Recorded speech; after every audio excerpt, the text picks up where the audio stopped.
Asterisk, you don't expect the people who raised you to try and destroy you. You don't expect your own parents to stand in court and demand your house, your savings, your future. But what they didn't expect was that I had one piece of paper, one truth I never wanted to reveal. When I handed it to the judge, police stormed in. And everything changed. This is how I got justice against the people who gave me life. Asterisk, I used to think loyalty to your parents was sacred. I was 24 when everything began to fall apart. Fresh out of university, I'd just landed my first real job as a financial assistant. I lived in a modest apartment, paid my bills, and sent money to my parents every month just like I'd always been taught to. My parents, Faraz and Munira, were traditional, strict, and proud. Growing up, love was conditional. Good children don't talk back. Good daughters don't argue. Family comes before everything. These were mantras I lived by. And when my older brother was disowned for marrying someone they didn't approve of, I learned the cost of rebellion, so I stayed quiet. I studied hard. I didn't party. I didn't date. I worked like a machine. Every time my father asked for money, I gave it. When my mother wanted her medical bills covered, I didn't blink. I worked overtime, skipped meals, delayed buying myself a new laptop when mine broke. I thought they appreciated it, until the phone call.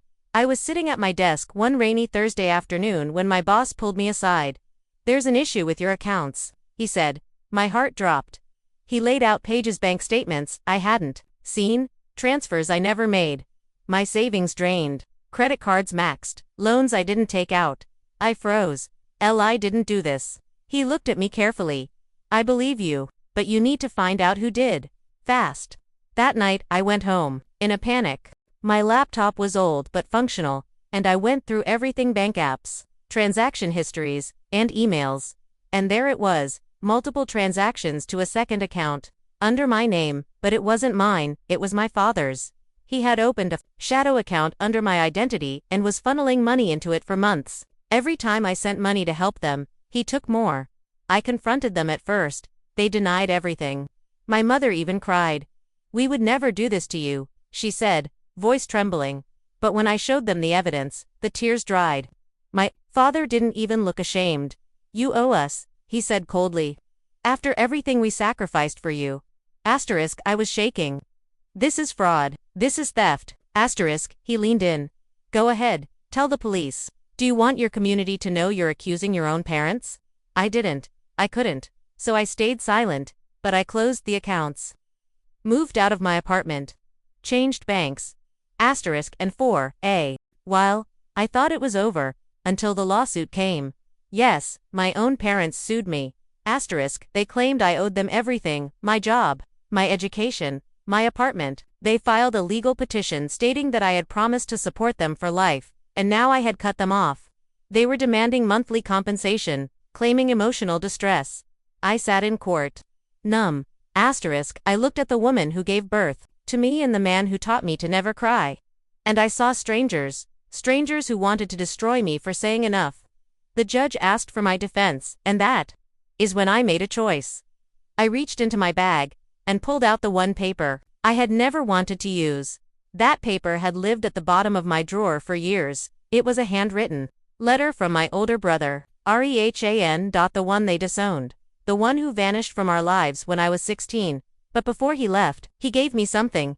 "If anything ever happens," he said, "if they ever try to ruin you, use this." It was a confession, a detailed, sickening account of what our parents had done to him, how they forced him to hand over his entire university scholarship to fund my father's failed business, how they faked a loan under his name, how they broke into his dorm when he refused to pay, and beat him so badly he needed stitches, how they blackmailed his wife's family to get them to divorce. Asterisk, he had never told anyone. He wrote it all down, with dates, photos, and even voice recordings burned onto a USB attached to the letter. Asterisk, I held that letter for 8 years. I hoped I would never need it. But now, in court, I handed it to the judge and said only one thing: they did this before to my brother. They'll keep doing it until someone stops them.